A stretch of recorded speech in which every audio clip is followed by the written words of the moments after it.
Queridos, eu queria falar hoje sobre um tema muito polêmico, muito batido já, mas sempre polêmico, e que parece que não para, que é a questão da homossexualidade. Só que eu quero falar de uma perspectiva diferente. Sim, está fazendo. Alguns acontecimentos recentes têm mantido essa questão do homossexualismo em evidência. No meio cristão, o mais recente foi que terça-feira passada a Igreja Presbiteriana dos Estados Unidos, a PCUSA, com a qual a IPB não tem relação nenhuma há mais de 30 anos, ela redefiniu na Constituição dela o que é casamento. Então, antes, a Constituição da Igreja dizia que casamento é entre homem e mulher. E agora eles mudaram. Eles dizem que casamento, tradicionalmente, é entre um homem e uma mulher. Então, os pastores da igreja, eles já estavam autorizados a realizar casamento gay, como é o nome que eles dizem, né? Em inglês, o gay marriage, ou casamento gay. Os pastores já estavam autorizados a fazer casamento entre pessoas do mesmo sexo já faz uns 5 anos. E isso fez com que muita gente saísse lá da Igreja Presbiteriana dos Estados Unidos, muita gente insatisfeita com isso, né? E eu acredito que com essa decisão agora, mais gente vai sair. Era uma igreja muito grande, uma das maiores igrejas dos Estados Unidos, e ela vem perdendo na ordem de milhares de membros por ano por conta disso. Vem secando a igreja, secando, e parece que as pessoas não estão percebendo que esse tipo de atitude acaba não... o povo de Deus não quer isso. Com todo o respeito e amor para com aqueles que têm essa questão homossexual, mas não cremos que esse é o caminho. Bom, e aí, na semana que vem, semana que começa hoje, tem um encontro da Fraternidade Mundial de Igrejas Reformadas acontecendo aqui em São Paulo. Um dos temas que vai ser debatido é exatamente esse: os direitos dos homossexuais de casar sim ou não, e como tratar com a questão da homossexualidade na igreja. E eu, inclusive, serei um dos palestrantes essa semana que vem. E eu pensei talvez pudesse trazer esse assunto aqui para a sala de aula, porque de um jeito, eu sei que essa questão da homossexualidade, ela toca em nós de alguma forma. Você deve conhecer alguém, às vezes casais, às vezes os pais crentes sofrem com um filho ou um adolescente que tem desejos ou inclinações nessa área, ou que pratica a homossexualidade. Na sala de aula você encontra gente que se declara homossexual, enfim. E a igreja tem que lidar com isso. Nós temos que tomar ou dizer alguma coisa. Há um tempo atrás eu fui desafiado com um caso, o caso de uma pessoa, de um homossexual que se converteu a Jesus Cristo, largou a vida. Ele era homossexual praticante, ele largou a prática homossexual e se casou com uma moça crente. Mas depois de 4 anos de casamento, ele continuava ainda a sentir desejo pelo mesmo sexo.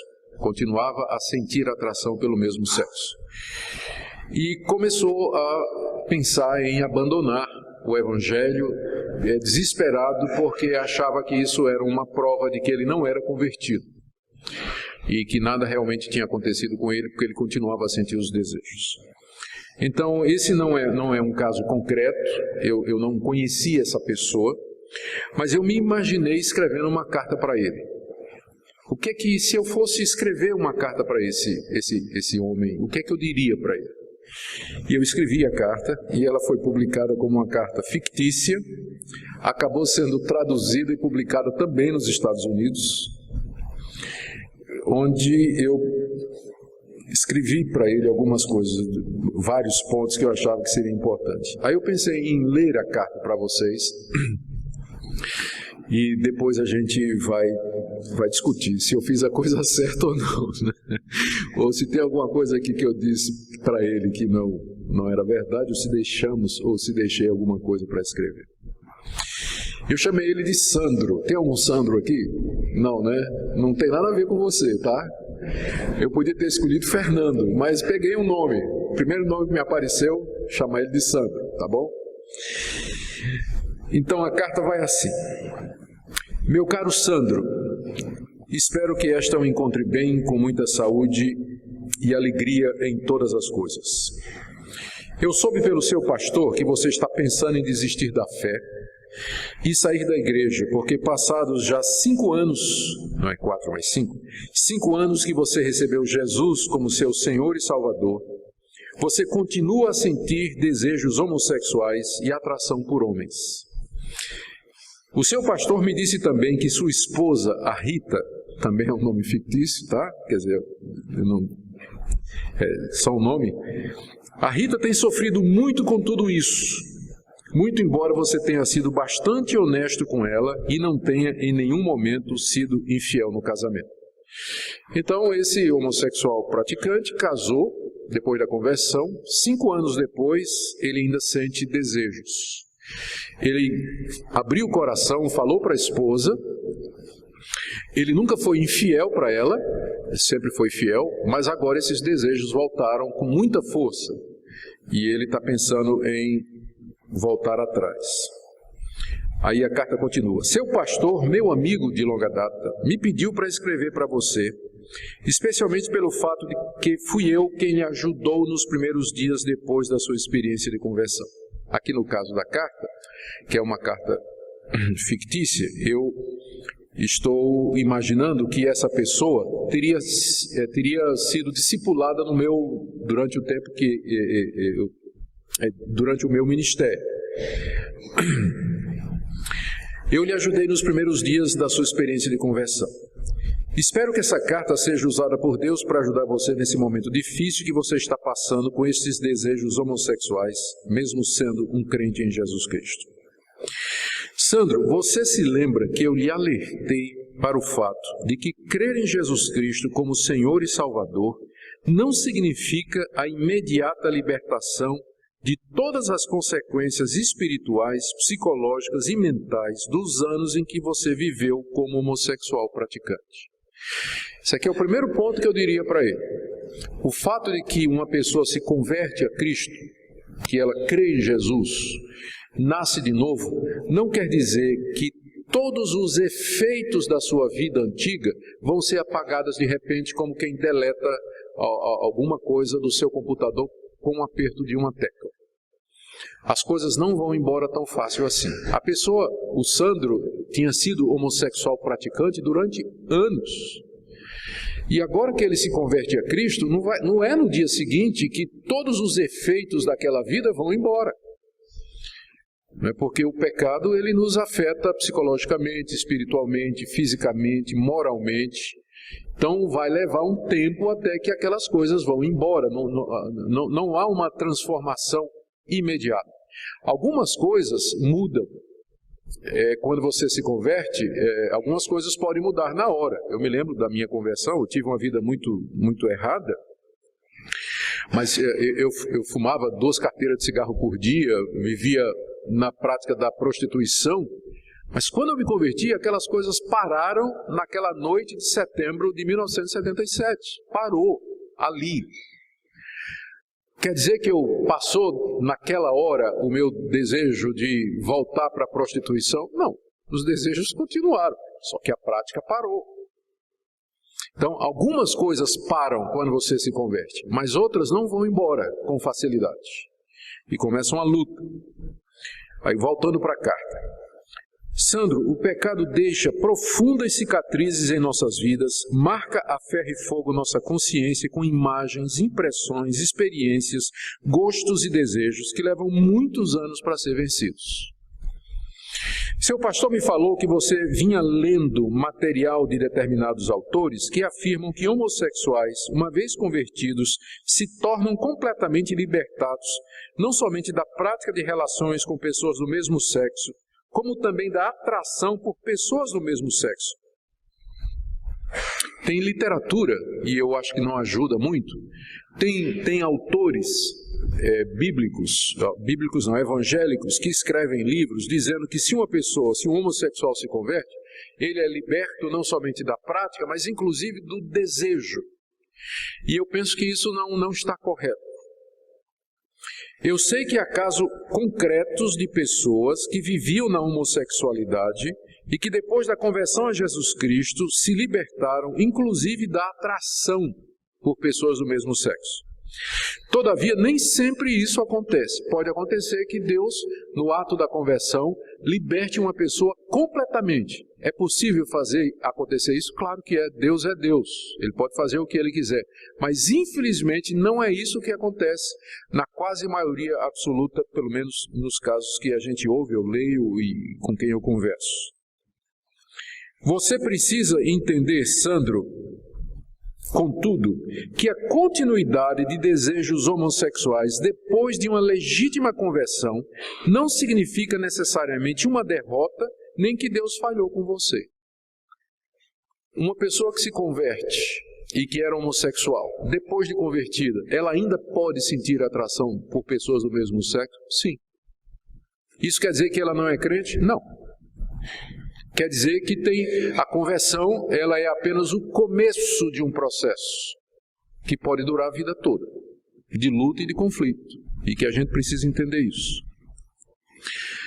Acho, Sandro, que você está esquecendo um ponto básico da doutrina cristã, que é a diferença entre pecado e tentação. Isso aqui é importante a gente lembrar. Tem uma diferença entre pecado e tentação. A atração por pessoas do mesmo sexo é diferente da prática de relações sexuais com elas. A atração é uma tentação. A prática é pecado. Tentação e pecado são duas coisas diferentes, Sandro. Eu tenho um coração corrompido pelo pecado. A minha natureza é pecaminosa, mesmo que eu tenha sido justificado pela fé em Cristo, sermão de hoje de manhã, e que tenha o Espírito Santo morando em mim. Diariamente, do meu coração corrompido, procedem desejos, intenções, reações e pensamentos carnais e pecaminosos. Associado a isso, há as tentações externas trazidas pelo mundo, pelas pessoas e por Satanás. Eu penso que essa distinção é muito importante. Tem muito crente que sofre porque é tentado. Sim, é claro, não é bom ser tentado. No sentido de que não é agradável, não é confortável você ficar com aqueles pensamentos vindo na cabeça. Não é. Mas enquanto você está dizendo não para esses pensamentos, enquanto você está resistindo a esses desejos, não houve pecado. O que existe é luta. É um conflito entre a carne e o espírito e a carne. Há um conflito, mas o conflito em si não é pecado. O pecado é quando você cede. É quando você concorda, quando você aceita praticar.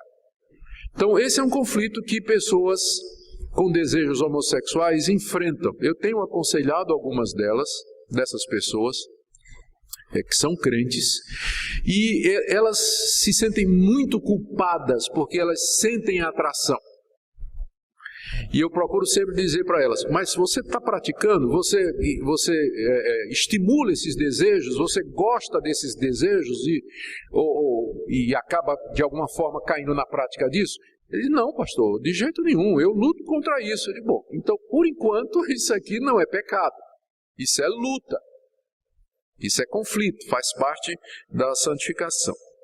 Aí eu continuo na carta. Diariamente, homens cristãos casados, heterossexuais, se sentem tentados a olhar uma segunda vez para mulheres que não são sua esposa e são tentados a imaginar e desejar ter relações com essas mulheres. Todavia, ser tentado a fazer isso não é a mesma coisa de fantasiar estas relações ou ter estas relações na prática.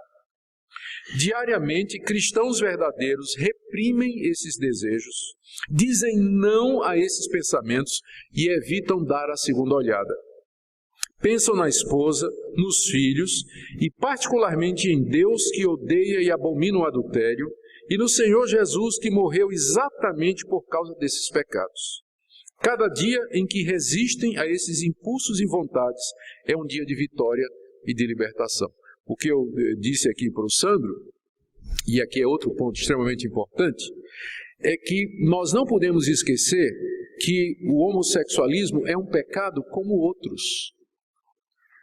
Por exemplo, o adultério, a prostituição, a fornicação.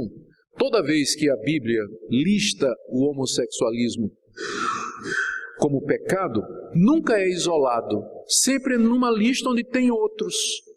Em 1 Coríntios 6, por exemplo, Paulo diz assim: vocês não sabem que os injustos não herdarão o reino de Deus? Não se enganem. Nem adúlteros, nem assassinos, nem ladrões, nem sodomitas, nem efeminados, nem mentirosos herdarão o reino de Deus. Então você vê que aparece numa lista de outros pecados, não é o pecado maior do mundo. Então, por comparação e por analogia, pelo paralelo, a luta que um homossexual convertido enfrenta de controlar o seu desejo é igual à luta de um homem heterossexual, solteiro ou casado, que também é tentado, só que com pessoas do sexo diferente, mas a tentação vem do mesmo jeito. E da mesma forma que um heterossexual, ele tem que lutar depois de convertido, para não cair naquilo que Jesus disse: quem olhar para uma mulher com intenção impura no seu coração já adulterou com ela, o homossexual também. Então, nós, nesse ponto, somos todos farinha no mesmo saco, né? Ou todo mundo calça 40, por assim dizer. A luta do homossexual não é diferente da minha, como heterossexual casado. Eu também luto, e você também luta. Todos nós, se você é crente, você luta diariamente contra a tentação. Então a gente precisa lembrar de não cair na tentação de fazer do homossexualismo o pior pecado de todos. Porque não é. É um pecado ou um problema como qualquer outro. Eu volto à carta dizendo: caro Sandro, eu creio que o mesmo pode se aplicar a outras vontades pecaminosas, como o desejo de machucar outras pessoas, a cobiça por coisas, a lista é grande. A conversão a Cristo não significa a expulsão do pecado aqui e agora no nosso coração. É isso que você precisa entender. Mas agora, me deixe voltar a um daqueles estudos bíblicos que lhe passei no início do discipulado e que pelo jeito você esqueceu. Lembre que o processo estabelecido por Deus para libertar pessoas do pecado é realizado por Deus em 3 etapas que acontecem em sequência e nessa ordem. Na primeira etapa, Deus nos liberta da culpa do pecado. Nós chamamos isso de justificação. Falei disso hoje de manhã. Na segunda etapa, Deus nos liberta do poder do pecado. Chamamos isso de santificação. Na terceira etapa, Deus nos livra da presença do pecado em nós, que nós chamamos de glorificação. Ou seja, o que eu estou dizendo ao Sandro aqui é que ele esqueceu, né, uma aula hipotética que eu teria dado a ele, de como é que funciona essa questão da libertação do pecado. Ela funciona em 3 etapas. Na primeira etapa, Deus nos livra da culpa do pecado. Essa etapa é um ato de Deus, realizado uma única vez, que está no nosso passado e que nós chamamos de justificação. Deus nos declara justos, foi o que eu expliquei hoje de manhã. Portanto, Ele não está mais em guerra contra nós. Estamos justificados. A culpa do pecado está paga. E você não precisa fazer mais nada a respeito disso, porque é um ato único de Deus realizado no seu passado. Você está perdoado, você não tem mais culpa. A culpa do pecado já foi embora. Mas isso não significa que você está livre do poder do pecado nessa vida. E é aqui que entra a segunda etapa.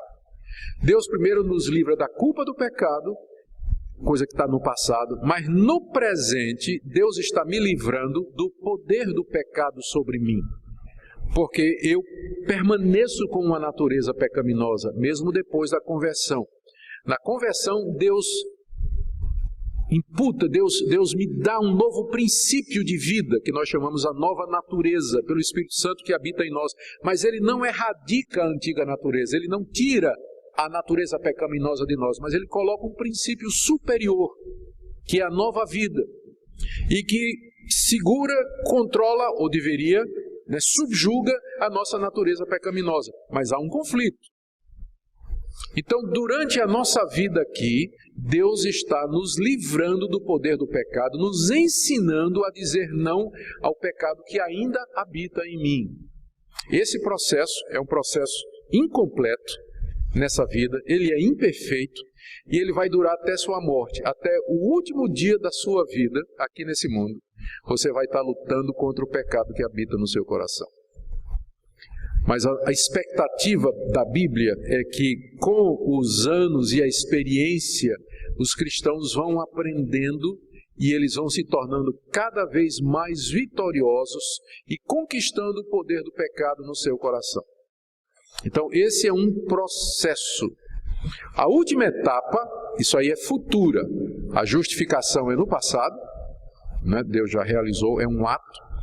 A santificação é no presente, é um processo, e é um processo imperfeito, incompleto.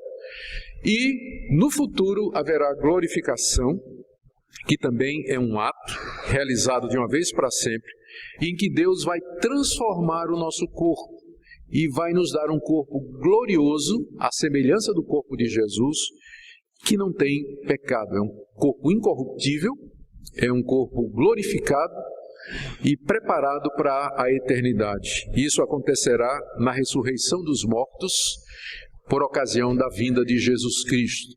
E aí nós estamos livres do pecado de vez, A culpa já foi, o poder já foi e a presença já foi. Isso é que é céu, Aliás, isso é que é vida eterna, a libertação completa. O ponto aqui que eu estou querendo lembrar ao Sandro é que ele encaixa na seguinte categoria. Quando ele se arrependeu, quando ele reconheceu que era um pecador e pediu perdão a Deus e recebeu gratuitamente a justificação, a culpa do pecado foi embora. E aí começou a guerra contra o poder e o domínio do pecado no coração dele, que foi assim que ele vivia. O pecado dominava o coração dele, a mente, os seus pensamentos e sua vontade. E agora começa a guerra. E não é só contra os desejos homossexuais, não. É contra outros desejos, contra a ira, a impaciência, a cobiça, a raiva, enfim. Começa essa luta. E o que o Sandro está passando agora é isso mesmo, ele está experimentando essa luta da santificação para mortificar cada vez mais esses desejos e viver de maneira fiel com a Rita, a sua esposa. Esse aqui é um processo que se inicia imediatamente, quando a gente se converte, e dura a vida toda. E aqui eu digo para o Sandro, lembra da ênfase que eu te dei, a necessidade de usar os meios de graça, como oração, meditação e comunhão com outros irmãos em Cristo? Lembra que oramos para que o Espírito de Deus produzisse diariamente em você o fruto do domínio próprio? Sandro, nesse processo há uma luta constante, ferrenha e interminável, em que você tem que travar contra o pecado que habita em você, contra as tentações de Satanás e do mundo. Todavia, esta luta em si não é pecado. Ser tentado não é pecado, sentir desejos pecaminosos, vontade de fazer o mal, disposição para o que é errado, estas coisas vão nos acompanhar todos os dias da nossa vida e não são pecado a não ser que cedamos a elas. A vitória consiste em dizer não a todas elas diariamente, todos os dias de nossa vida, pelo poder do Espírito Santo. Deus não prometeu que você ficaria livre de toda tentação e de todos os desejos a partir do momento que cresce em Jesus Cristo. Você foi perdoado e justificado de seus pecados, inclusive do pecado de homossexualismo, mas isso representou apenas o início do seu processo de libertação do poder do pecado que habita em você. No seu caso, após a conversão, você recobrou a atração pelo sexo oposto, tanto é que casou com Rita e tiveram 2 filhos. Mas isso nunca significou que você ficaria livre da tentação pelo mesmo sexo. Isso aqui eu tenho observado, varia de acordo com as pessoas. Tem homossexuais que, depois da conversão a Jesus Cristo, eles recobram a atração por pessoas do sexo diferente e chegam a casar, como é o caso de Sandro. Mas tem outros que, depois da conversão, eles não continuam sem sentir atração por pessoas do sexo diferente. Então, nesses casos, o que eu tenho aconselhado para essas pessoas, o que eu digo para essas pessoas, é que a opção que elas têm é o celibato. Já que não tem atração por mulher, se é um homem, não tem atração por mulher, e se é uma mulher, não tem atração pelo homem, não tem alternativa, não é? A não ser o celibato, permanecer sem casar. E alguns têm preferido esse caminho. Conheço pessoas que eram homossexuais praticantes, depois da conversão, eles se tornaram membros da igreja, são crentes ativos, lutam contra a tentação e optaram por não casar. Optaram por não casar. Lutar a vida porque não se sentem atraídos por pessoas do outro sexo. É uma luta? É uma renúncia? É difícil? Mas é para todos. Nós todos lutamos contra isso. Todos nós temos que enfrentar estas tentações e fazer os sacrifícios necessários. Como Jesus disse, se o teu olho te escandaliza, arranca e joga de ti. Porque é melhor você entrar cego no reino de Deus do que tendo os 2 olhos ser lançado no inferno. Se tua mão direita te escandaliza, corta e lança de ti. Se o pé direito escandaliza, corta e lança de ti. Ou seja, Jesus está dizendo que no caminho da santificação nós temos que fazer sacrifícios, às vezes cortar na própria carne. A luta da santificação não é fácil, exige renúncia, disciplina e determinação. Então, em casos como esse, de pessoas que não recobram a atração heterossexual, o caminho é o celibato. Elas podem ser felizes porque casamento não é uma condição indispensável para alguém ser feliz. Você pode ser solteiro e feliz. Aliás, eu acho que tem gente que teria sido mais feliz se tivesse ficado solteiro, porque não tem o dom de casar. Tanto é que entra no casamento, sai, não deu certo, casa de novo, não dá certo. Não foi feita para casar. Então, teria sido muito mais feliz se tivesse ficado solteira ou solteiro. Aprender o celibato e a realização, levando uma vida assim. E há crentes solteiros e felizes, não é? Na nossa cultura isso parece uma coisa estranha, mas de fato há. Bom, e por fim, a carta termina, eu digo para ele: acredito que você está se desanimando desnecessariamente, pois de alguma forma você foi levado a pensar que a conversão lhe libertaria completamente de todos os desejos que você tinha antes de conhecer Jesus Cristo. Eu espero que essa carta seja útil para trazer verdadeira libertação. Por favor, não me interprete da maneira errada. Eu não estou limitando o poder de Deus, que pode mudar o coração das pessoas e transformá-las completamente. E nem estou dando brecha para que você volte aos seus antigos pecados com a consciência tranquila. Como eu disse, as relações homossexuais, na prática ou nas fantasias eróticas de quem se masturba diante de um computador, são pecado e iniquidade. Ser tentado a fazer isso não é. Portanto, fique firme, continue a praticar as disciplinas e exercícios espirituais, oração, leitura da Bíblia, meditação, comunhão com os irmãos, trabalho na obra de Deus. Continue a conversar com a Rita e a abrir seu coração para ela e conversar com o seu pastor ou conselheiro espiritual regularmente. Conte comigo em tudo que precisar. Uma das estratégias que eu adoto quando estou tratando com pessoas que têm dificuldades assim é passar o meu WhatsApp e dizer, na hora que a tentação chegar, passa um WhatsApp para mim, dizendo: pastor, estou sendo tentado. E aí eu ligo para ele e a gente conversa por telefone, ou conversa pelo WhatsApp mesmo. Então, ter alguém com quem conversar, alguém a quem você possa se reportar, pedir ajuda, isso é importante, não somente nesse caso, mas em qualquer outro caso.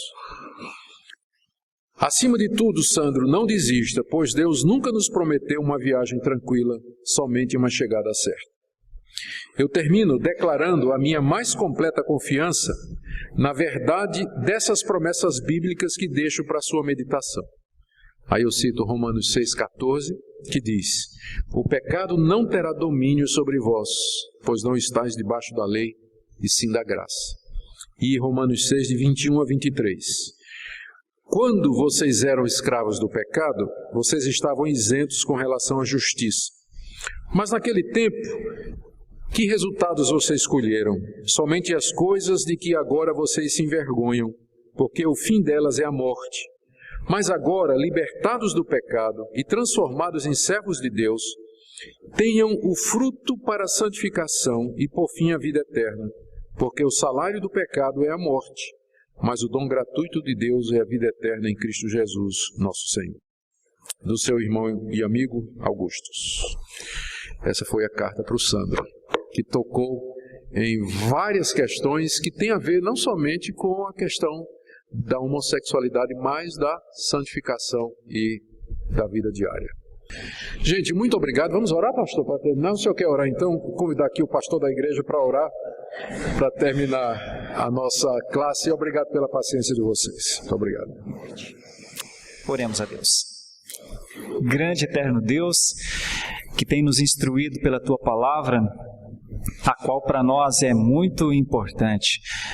Ainda que os tempos mudem, ainda que os conceitos se relativizem, ou mesmo sejam extintos, mas a Tua palavra permanece para nos orientar. Nós te agradecemos muito por ela, pelos pais que leem a Tua palavra em casa com seus filhos. Nós te agradecemos muito por ela que está sendo pregada nos púlpitos ainda cativos ao Senhor. Nós te agradecemos por ela, porque ela continua a nos dirigir. E dessa forma, pedimos que o Senhor nos ajude a entender sempre a Tua palavra, fazer a melhor exegese da Tua palavra e também a melhor exegese da cultura, para que possamos, com a Tua palavra, viver em quais culturas tivermos de viver. Sempre foi assim e continua sendo. Os nossos pais na fé foram guiados pela Tua palavra nas suas culturas. E hoje nós somos guiados pela Tua palavra nesta cultura. Ajuda-nos, Senhor, a sempre termos nossas mentes, nossos corações submersos na Tua palavra, para que a partir dela possamos viver, buscando sempre a sabedoria necessária para viver na cultura em que estamos. Te agradecemos muito, Senhor, por fóruns como esse, tempos como este, e pedimos que a Tua graça nos assista, porque é só sob a Tua graça que poderemos viver. Oramos por isso, em nome de Jesus. Amém.